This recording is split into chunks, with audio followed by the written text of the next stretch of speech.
All right, Larry, what are we doing here today? I'll be working on these.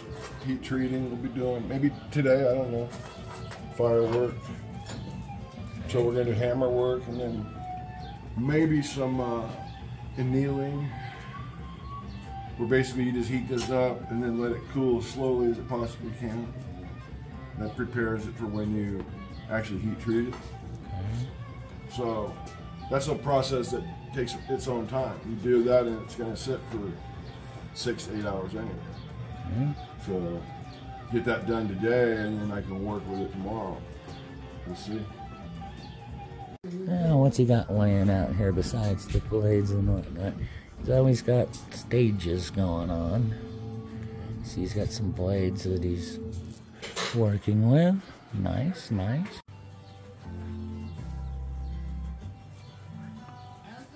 The music in the background is just music that happens to be playing. We have no rights to this music. It's just shop music.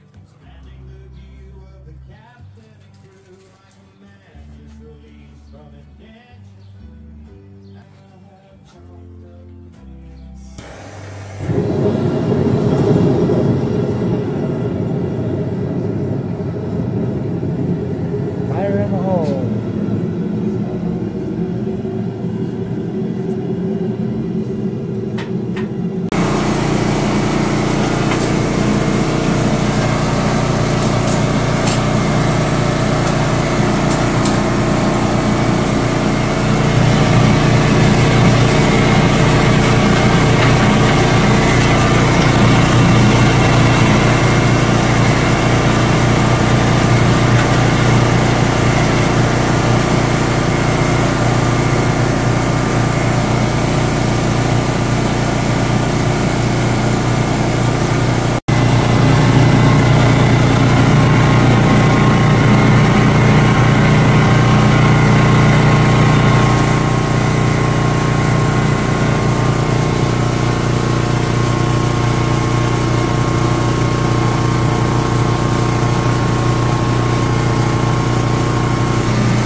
again, so I take all that stored energy from hammering and anneal it.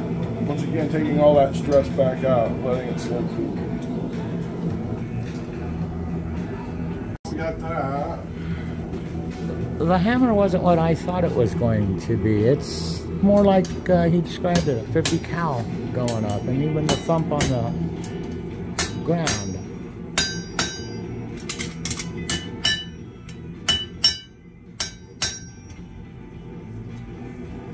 So this is a Hitachi white paper steel. It's really hard to get, so you'll eventually see what we're going to do with this, but we're going to check to make sure that the template will fit over the billet. But actually, even though it looks off, probably not.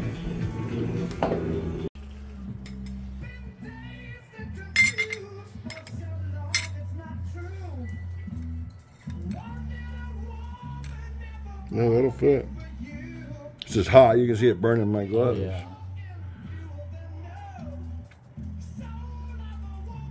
Right there. So it will fit.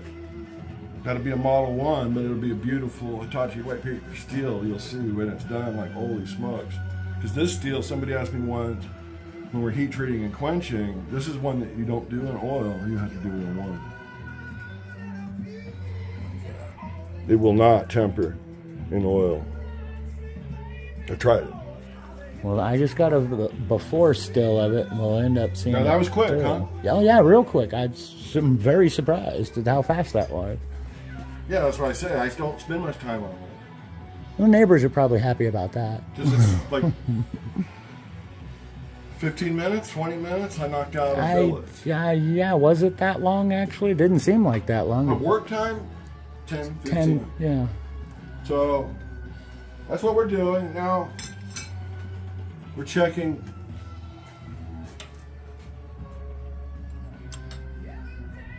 So I tapered the back a little. You can see it more from this angle right here. How it's thinner right here than it is right here. It's thicker for the blade side. Yeah. I And noticed then that we'll when you were plane, like all hammering these it, little too. marks right here. That's what the planing is for. Take all those hammer out. Or we might just make it a fire finish. We'll see. We'll see. If it stays nice and blue, we might just keep it fire finish blue. I like that personally. But you can see, Yeah, you can see them right there. those aren't bad. Those are actually really nice hammer marks, to be quite honest. Because usually when you're a beginner, you get these big old gouging deep ones. Not where they're... This almost looks like a beautiful, if you were a welder, it's nice and smooth. So that means if I choose to, it doesn't need to be. I can plane it, or I can go with this once it's all done. So we'll let it cool. Put the template on it, and then you can video the next step, because that step's done. You just actually caught me fire, hammer, boom, boom, we just checked. So you got fire, hammer, template. Yep. So now we're going to go template saw. And that would take us to, and then we'll even stamp it today. We'll get that done. Okay. So we'll get you all the way up to where these knives are at, right here. So then they'll all be in the same phase of work. See what I'm saying? How I like to work in phases? So yeah.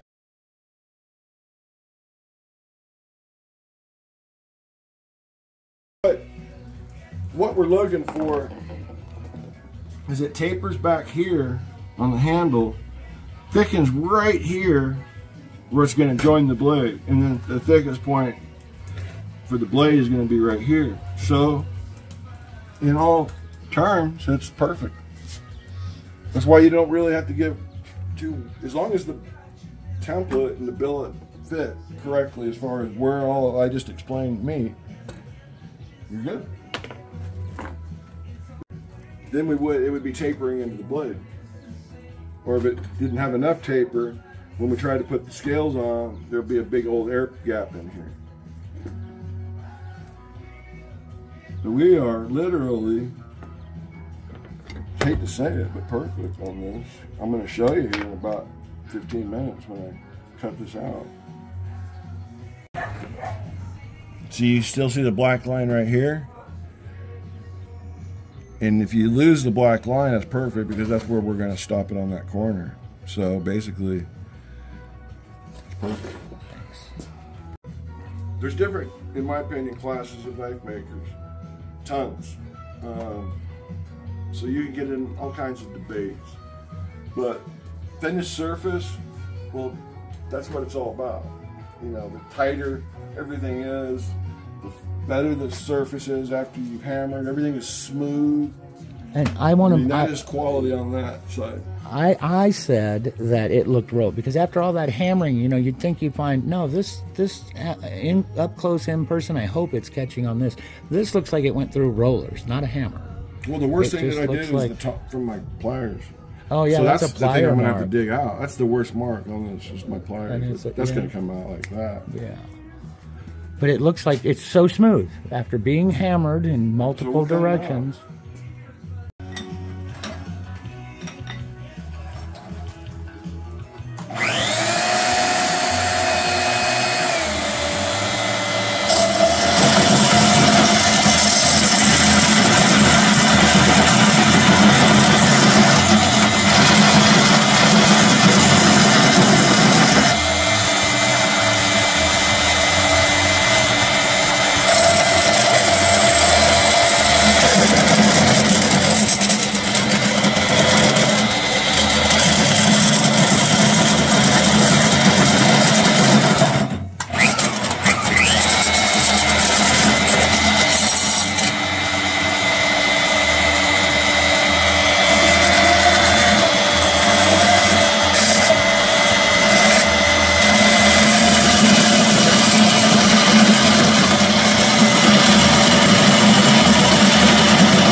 this had to be hand filed.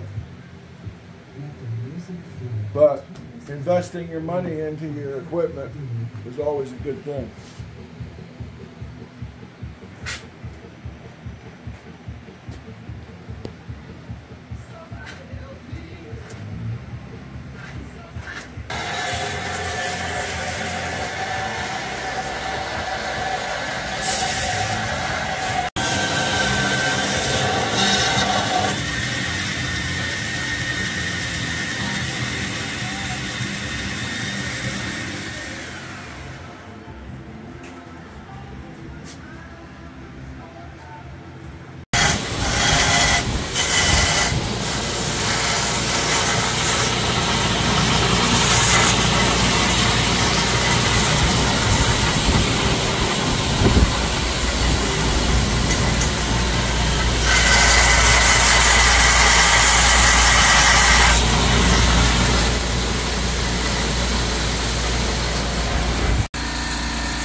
So that's the idea, is to be able to recreate your billet, because people like the number one.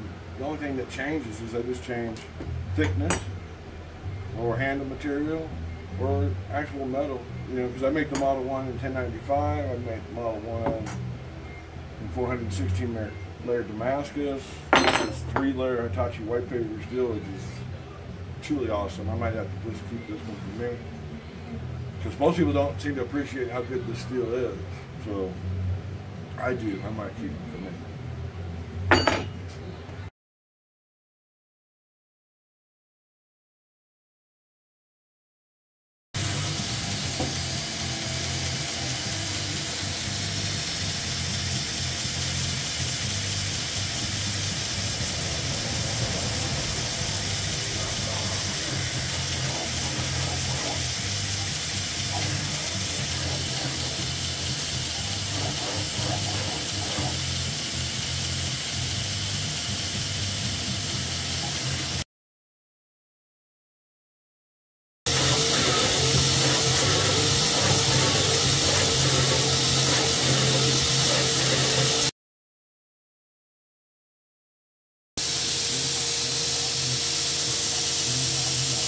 So those are hammer marks.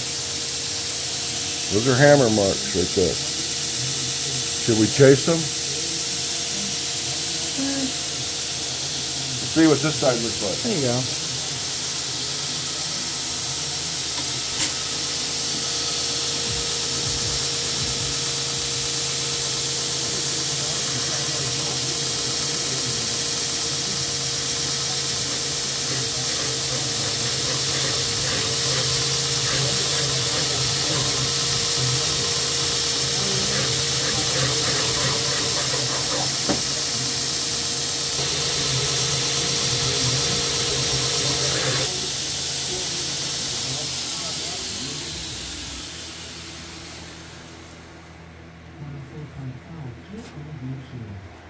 Hammer marks. Hammer. You see, but I know that I can, when I grind, when I start grinding and profiling, all that right here is going to come out, and it would only leave a little teeny bit. So I think we're good. I mean, this handle might not be the one, because if it does, well, but right now, this is where the holes will be.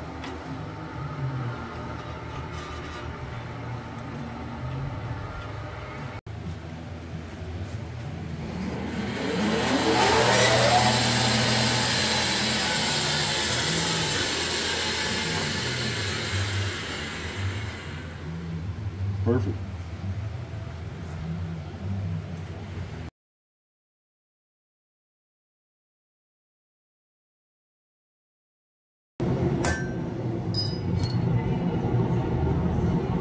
Beautiful.